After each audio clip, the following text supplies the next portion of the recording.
Chapter 4. Once there was a princess who was very beautiful. She shone as bright as the stars on a moonless night. But what difference did it make that she was beautiful? None.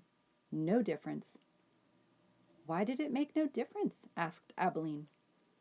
Because, said Pellegrina, she was a princess who loved no one and cared nothing for love, even though there were many who loved her. At this point in her story, Pellegrina stopped and looked right at Edward. She stared deep into his painted-on eyes, and again Edward felt a shiver go through him. "And so," said Pellegrina, still staring at Edward. "What happened to the princess?" said Abilene. "And so," said Pellegrina, turning back to Abilene, "the king, her father, said that the princess must marry, and soon after this a prince came from a neighboring kingdom, and he saw the princess, and immediately he loved her. He gave her a ring of pure gold. He placed it on her finger. He said these words to her, 'I love you.' But do you know what the princess did?" Abilene shook her head. "She swallowed the ring. She took it from her finger and swallowed it. She said, 'That is what I think of love.' And she ran from the prince. She left the castle and went deep into the woods.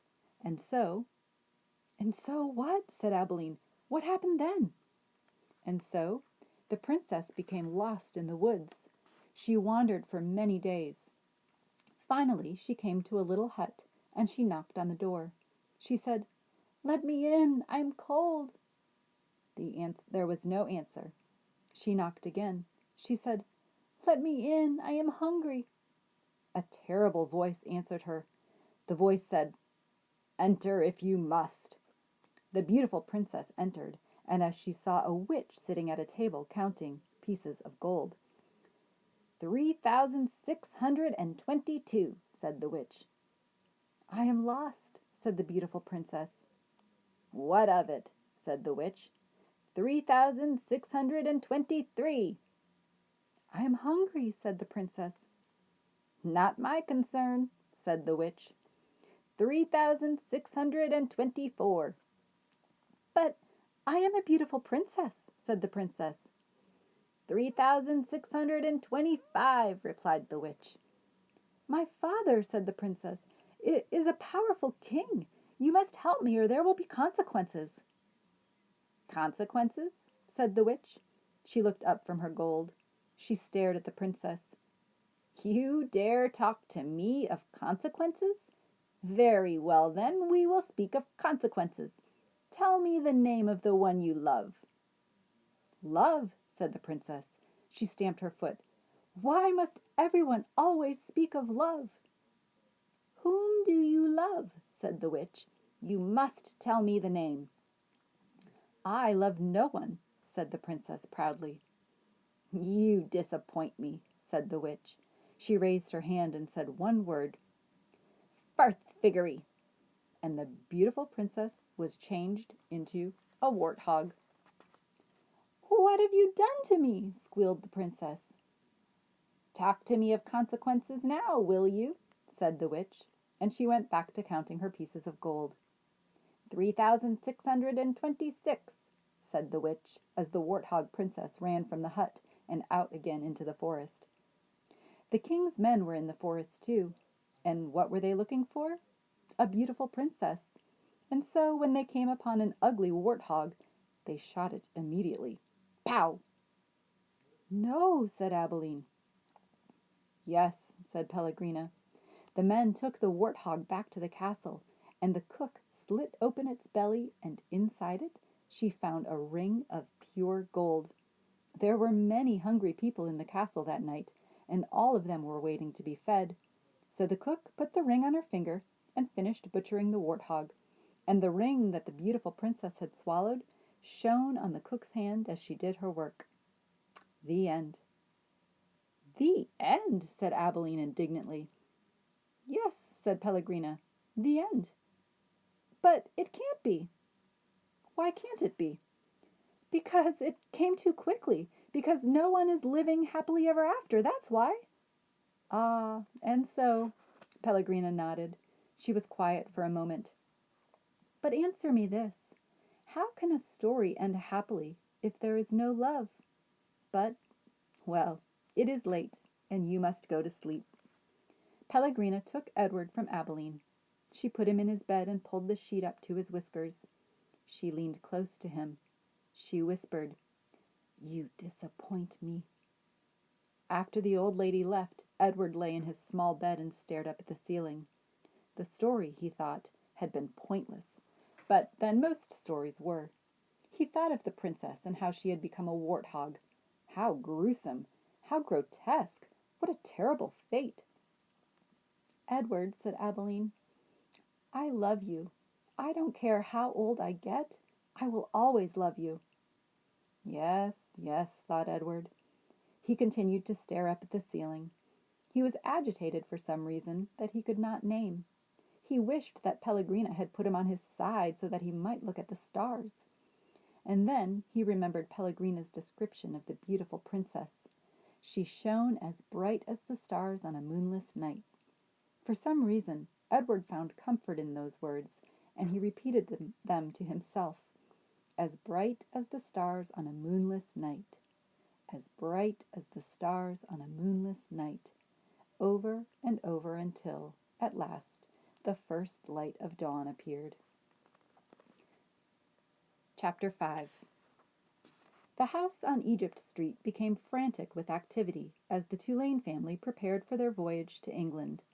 Edward possessed a small trunk, and Abilene packed it for him, filling it with his finest suits and several of his best hats and 3 pairs of shoes, all so that he might cut a fine figure in London. Before she placed each outfit in the trunk, she displayed it to him. "Do you like this shirt with this suit?" she asked him. Or, "Would you like to wear your black derby? You look very handsome in it. Shall we pack it?" And then, finally, on a bright Saturday morning in May, Edward and Abilene and Mr. and Mrs. Tulane were all on board the ship, standing at the railing. Pellegrina was at the dock. On her head she wore a floppy hat strung around with flowers. She stared straight at Edward. Her dark eyes glowed. "Goodbye," Abilene shouted to her grandmother. "I love you." The ship pulled away from the dock. Pellegrina waved to Abilene.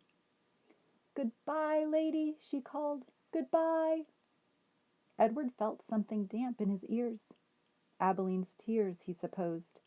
He wished that she would not hold him so tight. To be clutched so fiercely often resulted in wrinkled clothing. Finally, all the people on land, including Pellegrina, disappeared. Edward, for one, was relieved to see the last of her. As was to be expected, Edward Tulane exacted much attention on board the ship. "What a singular rabbit," said an elderly lady with 3 strings of pearls wrapped around her neck. She bent down to look more closely at Edward. "Thank you," said Abilene. Several little girls on board gave Edward deep glances full of longing. They asked Abilene if they might hold him. "No," said Abilene. "I'm afraid that he's not the kind of rabbit who likes to be held by strangers." 2 young boys, brothers named Martin and Amos, took a particular interest in Edward. "What does he do?" Martin asked Abilene on their second day at sea. He pointed at Edward, who was sitting on a deck chair with his long legs stretched in front of him. "He doesn't do anything," said Abilene. "Does he wind up somewhere?" asked Amos. "No," said Abilene, "he does not wind up." "What's the point of him, then?" said Martin. "The point is that he is Edward," said Abilene. "That's not much of a point," said Amos. "It's not," agreed Martin. And then, after a long, thoughtful pause, he said, "I wouldn't let anybody dress me like that." "Me neither," said Amos. "Do his clothes come off?" asked Martin. "Of course they do," said Abilene. "He has many different outfits, and he has his own pajamas, too. They're made of silk." Edward, as usual, was disregarding the conversation. A breeze was blowing in off the sea, and the silk scarf wrapped around his neck billowed out behind him. On his head he wore a straw boater. The rabbit was thinking that he must look quite dashing.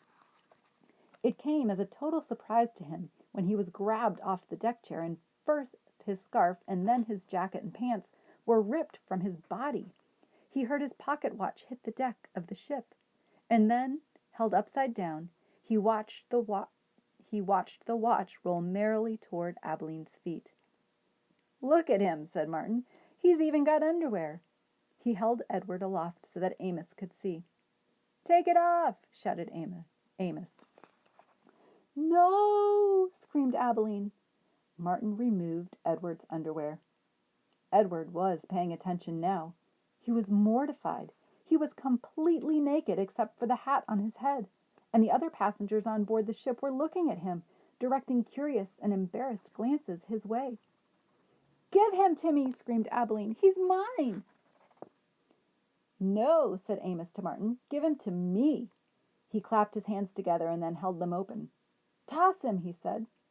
"Please," cried Abeline, "don't throw him. He's made of china. He'll break." Martin threw Edward, and Edward sailed naked through the air. Only a moment ago the rabbit had thought that being naked in front of a shipload of strangers was the worst thing that could happen to him. But he was wrong. It was much worse being tossed in the same naked state from the hands of one grubby laughing boy to another. Amos caught Edward and held him up, displaying him triumphantly. "Throw him back," called Martin. Amos raised his arm, but just as he was getting ready to throw Edward, Abeline tackled him, shoving her head into his stomach and upsetting the boy's aim. So it was that Edward did not go flying back into the dirty hands of Martin. Instead, Edward Tulane went overboard. Chapter 6. How does a China rabbit die? Can a China rabbit drown? Is my hat still on my head? These were the questions that Edward asked himself as he went sailing out over the blue sea. The sun was high in the sky, and from what seemed to be a very long way away, Edward heard Abeline call his name. "Edward!" she shouted. "Come back!" Come back?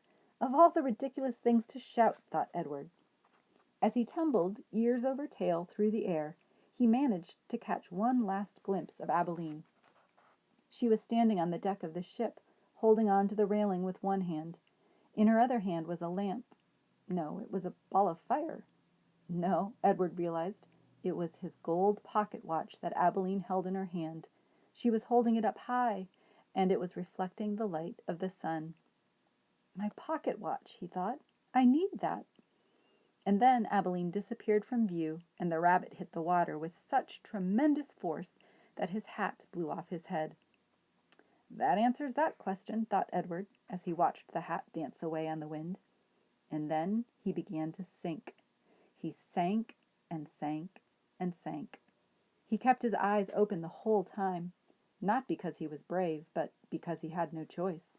His painted-on eyes witnessed the blue water turning to green and then to blue again. They watched as it finally became as black as night. Edward went down and down.